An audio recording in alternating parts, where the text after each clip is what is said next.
خطابت کا فائدہ، نتیجہ اور نسبت کیا ہے؟ جس طرح ہر فن کا کوئی نہ کوئی فائدہ ہوتا ہے، اس کو سیکھنے کا، اس کا نتیجہ کوئی نہ کوئی ہوتا ہے، اس کا رزلٹ کوئی نہ کوئی ہوتا ہے، اسی طور پر سوال ذہن میں یہ ابھرتا ہے کہ خطابت کا فائدہ کیا ہے؟ خطابت کرنے سے حاصل کیا ہوگا؟ اس کا نتیجہ کیا ہے؟ رزلٹ کیا ہے؟ اور اس کی نسبت کیا ہے؟ تو سنیے گا، قرآن کی زبان میں ہر ایک خطابت کرنے والے خطیب کو یہ بات اپنے ذہن میں بٹھا لینی چاہیے کہ میں جو خطابت کر رہا ہوں اس کا فائدہ کیا ہوگا، اس کا نتیجہ کیا ہوگا۔ تو قرآن پاک اس کا مجھے اور آپ کو فائدہ اور نتیجہ بتاتا ہے۔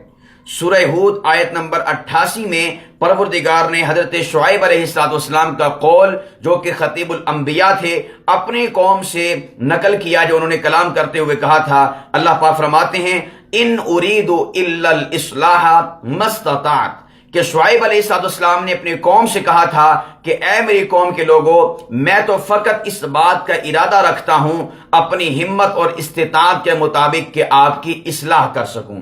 تو گویا کہ ہم یوں کہہ سکتے ہیں کہ خطابت سے فائدہ کیا ہوگا، خطابت کا نتیجہ کیا ہوگا، خطابت کا رزلٹ کیا ہوگا۔ جب ہم خطابت کریں گے تو اس سے حاصل کیا ہوگا؟ تو بھائیو، اس سے حاصل یہ ہوگا کہ لوگوں کی ظاہری اور باطنی اصلاح ہوگی۔ تو یہ خطابت کا نتیجہ اور خطابت کا فائدہ ہے کہ اس کے ذریعے سے لوگوں کی ظاہری اور باطنی اصلاح ہوتی ہے۔